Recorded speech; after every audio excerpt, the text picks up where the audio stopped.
ore una tragedia in A4 nel tratto tra Roncade e Meolo. Un furgone guidato da un ottantenne della provincia di Padova ha tamponato un mezzo pesante, l'anziano è morto, erano in corso dei rallentamenti. Si svolgerà domani mattina l'autopsia sul corpo di Anna Chiti, la 17enne morta cadendo in laguna da un catamarano. Una tragedia enorme, sono distrutto, ha detto il suo legale, lo skipper che si trovava con lei.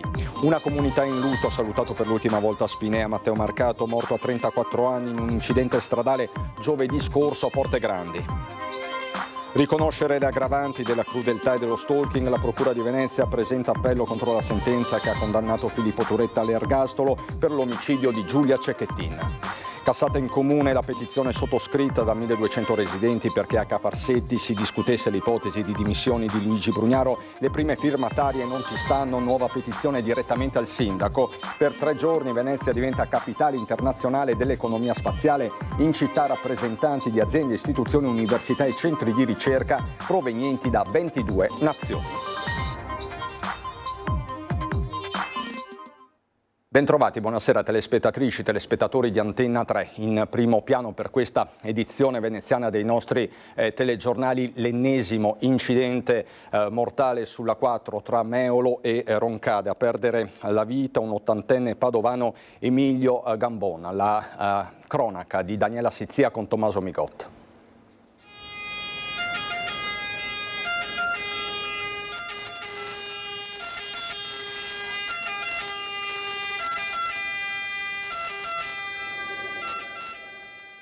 L'impatto violentissimo, il furgoncino che è finito sotto il camion, le lamiere contorte ed un'altra vittima della strada. Il gravissimo incidente è avvenuto lungo l'autostrada A4 nel tratto a 3 corsie tra Bivio A4 a 57 e Meolo Roncade in direzione Trieste. Sul posto i vigili del fuoco che hanno lavorato a lungo per riuscire a liberare la vittima rimasta incastrata nel posto di guida. Nulla da fare per il conducente del furgone, un ottantenne originario di Montagnana ma residente da anni ad Abano Terme. Da una prima ricostruzione nel tratto c'erano rallentamenti segnalati a più riprese dalla concessionaria autostradale con i pannelli a messaggio variabile. Ad un tratto il furgone, per motivi da accertare, ha urtato a forte velocità l'autoarticolato che lo procedeva nella coda a tratti. In un attimo si è consumata la tragedia. Nulla hanno potuto fare i sanitari del SUEM 118 arrivati con ambulanza automedica e elisoccorso. L'uomo è morto sul colpo. Le squadre dei vigili del fuoco che sono accorse da Mestre Treviso con l'autogru hanno messo in sicurezza i veicoli coinvolti ed estratto l'autista del furgone. Il lavoro dei soccorsi ed il silenzio degli operatori di fronte all'ennesima vittima della strada.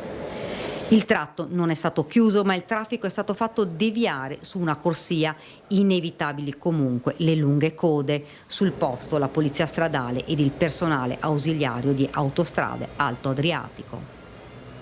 Nelle prossime ore l'autopsia sul corpo di Anna Chiti, la 17enne morta cadendo in laguna. Tutti gli aggiornamenti da parte di Filippo Fois. Le indagini che dovranno stabilire dinamica ed eventuali responsabilità per la morte di Anna Chiti hanno iniziato il loro corso, ma a prevalere ancora il dolore immenso che ha provocato a Venezia una vicenda tragica come quella che ha interrotto ad appena 17 anni una giovane vita.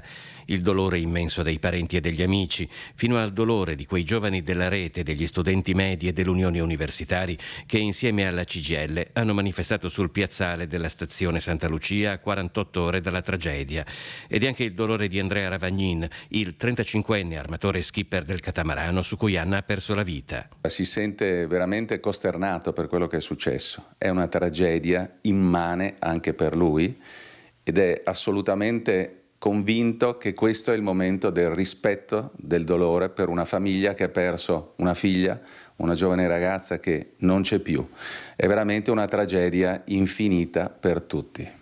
E mi raccontava che lui si è gettato anche in acqua rischiando di suo.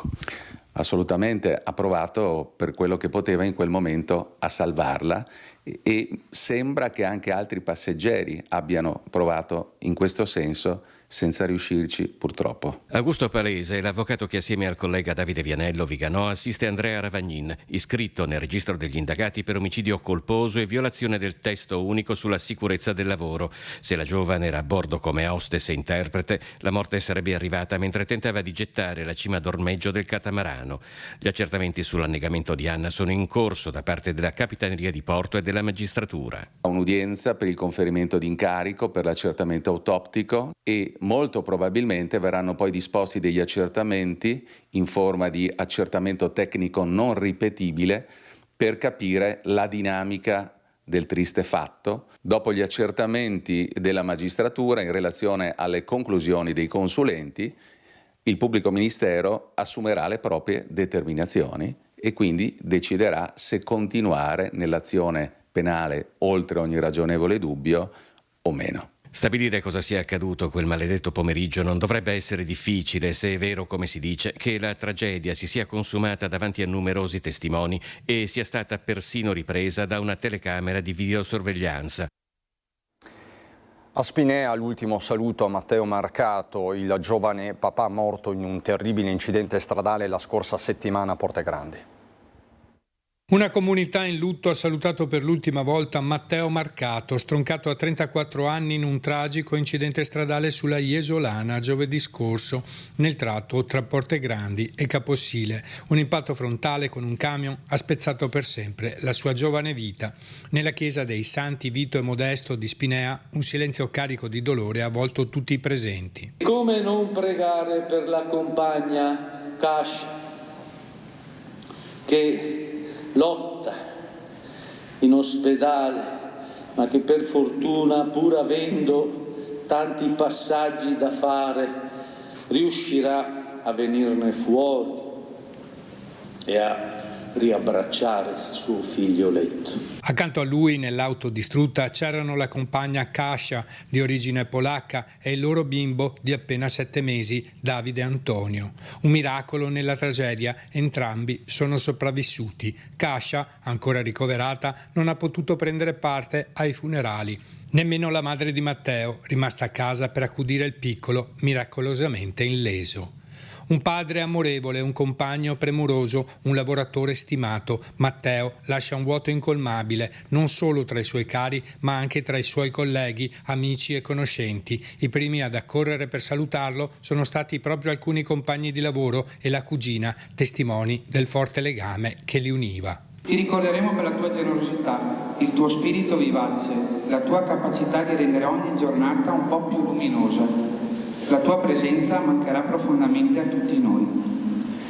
Il tuo sorriso e la tua energia erano contagiosi. Bastava varcare la soglia della cucina per sentirsi accolti da te, dalla tua voce, dalla tua allegria.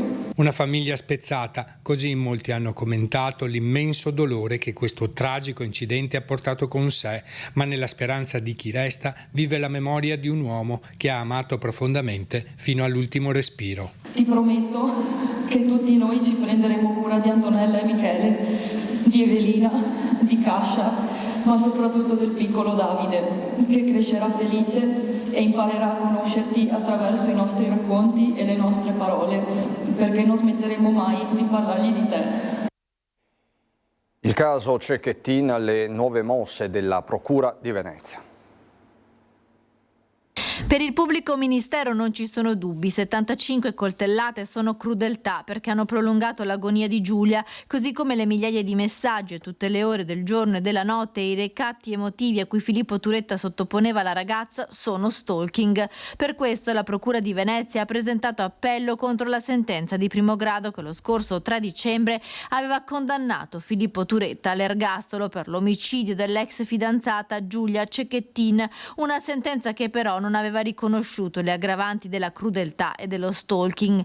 Il pubblico ministero Andrea Petrone punta dunque a veder riconosciute le 2 aggravanti in secondo grado. Giulia venne aggredita più volte la notte del delitto e 75 coltellate dimostrano un accanimento che ha senza dubbio prolungato l'agonia della 22enne studentessa di ingegneria dell'Università di Padova, senza tener conto degli atti persecutori a cui era stata sottoposta nei mesi precedenti il delitto, una condizione che la ragazza aveva raccontato ricordato anche in un audio alle amiche in cui parlava dei continui messaggi di Filippo Turetta, messaggi in cui le diceva di volersi togliere la vita se lei non fosse uscita con lui. Turetta inviava SMS in continuazione a Giulia e questo per il PM va inquadrato come stalking. A stabilirlo ora ci penserà la Corte d'Assise d'Appello di Venezia. I termini per presentare i ricorsi scadono il 27 maggio, ma al momento la difesa di Turetta non ha presentato richiesta di appello.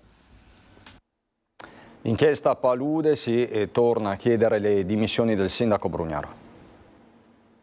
Oltre 1200 firme raccolte in pochi giorni per chiedere al Consiglio Comunale di discutere l'opportunità delle dimissioni del sindaco Luigi Brugnaro, ma la risposta, arrivata con 3 mesi di ritardo, è una porta chiusa. La petizione viene dichiarata inammissibile, definita di principio e quindi non trattabile né in commissione né in aula. C'è da chiedersi dove è finita la democrazia a Venezia. 1200 cittadini avevano firmato una petizione, sottoscritto una petizione che chiedeva al Consiglio di discutere delle dimissioni del sindaco e il sindaco, o chi per lui, ha cassato, ha bloccato, ha eliminato, ha cestinato. Una decisione che ha suscitato sdegno tra le promotrici 5 donne attive in città: Carla Velli, Daniela Milani, Laura Latini, Alessandra Bardelle e Mariangela Corradini, che annunciano una nuova iniziativa, una petizione popolare indirizzata direttamente al sindaco con una novità: bastano 75 firme e il sindaco dovrà rispondere entro un mese. Questo non per sostituirci alla magistratura che farà il suo corso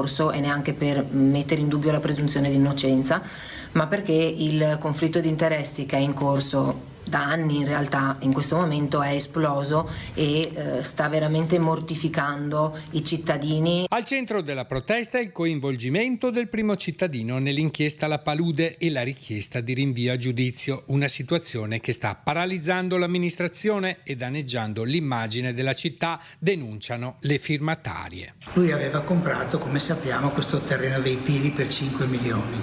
Ebbene, lì il piano della mobilità sta prevedendo di fare un terminal e quindi espropriarlo. Il comune sta valutando invece che 85 milioni il valore di questo terreno e quindi espropriandolo questi soldi il comune, cioè Brugnaro, li darà al proprietario, cioè a Brugnaro. La raccolta firme si svolgerà in una sola giornata con 2 punti di raccolta a Rialto, nel cuore di Venezia, e in via Palazzo Amestre, un'iniziativa che si preannuncia come un atto politico forte contro un'amministrazione accusata di silenziare il dissenso.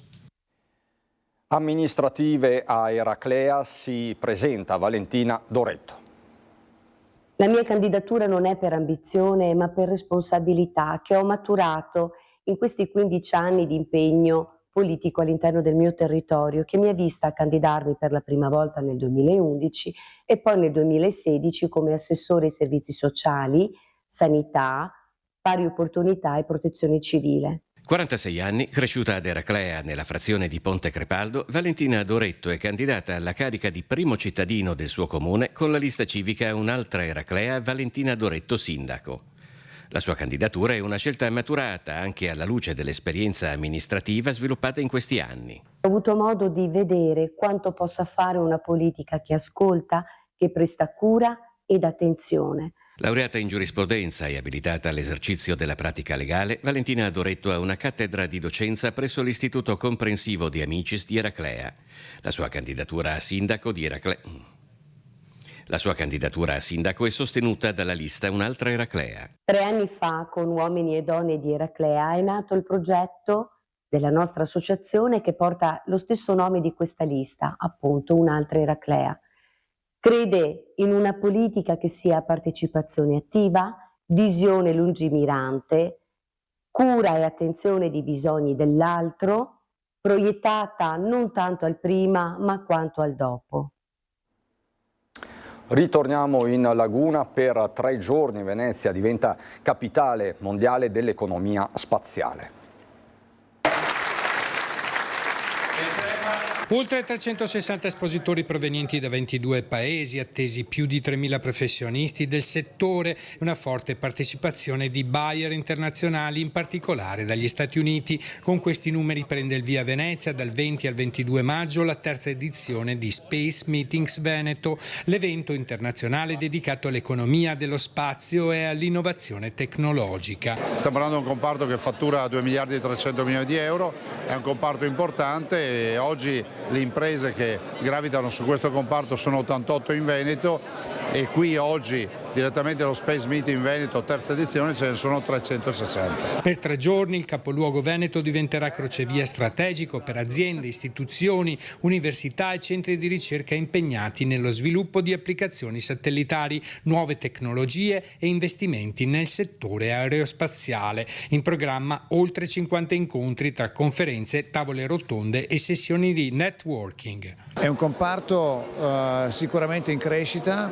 Le aziende che hanno partecipato all'edizione dello scorso anno nell'83% hanno avuto delle opportunità di intraprendere dei progetti nell'ambito dell'aerospazio e questo richiama anche i giovani, richiama i talenti che sono gli attori fondamentali per questa ricetta di sviluppo. L'industria spaziale vale oggi circa 630 miliardi di dollari e potrebbe triplicare entro il 2035, superando i 1.800 miliardi, un settore in forte espansione sostenuto da oltre 103 miliardi di finanziamenti pubblici con ricadute significative su innovazione e investimenti privati. Il Veneto punta a giocare un ruolo di primo piano nello scenario nazionale con un potenziale economico stimato in 4,5 miliardi di euro entro il 2040 e la prospettiva di creare 2.400 nuovi posti di lavoro, inclusi quelli dell'indotto. In tutto il mondo c'è molta rincorsa alla ricerca nell'ambito aerospaziale. Il ruolo dell'Università di Padova è quello di essere a capo dell'ARIERA,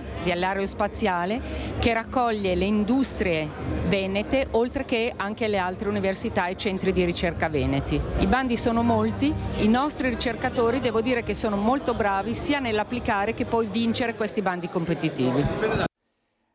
E da Venezia è tutto, subito dopo la sigla c'è il meteo, buona serata.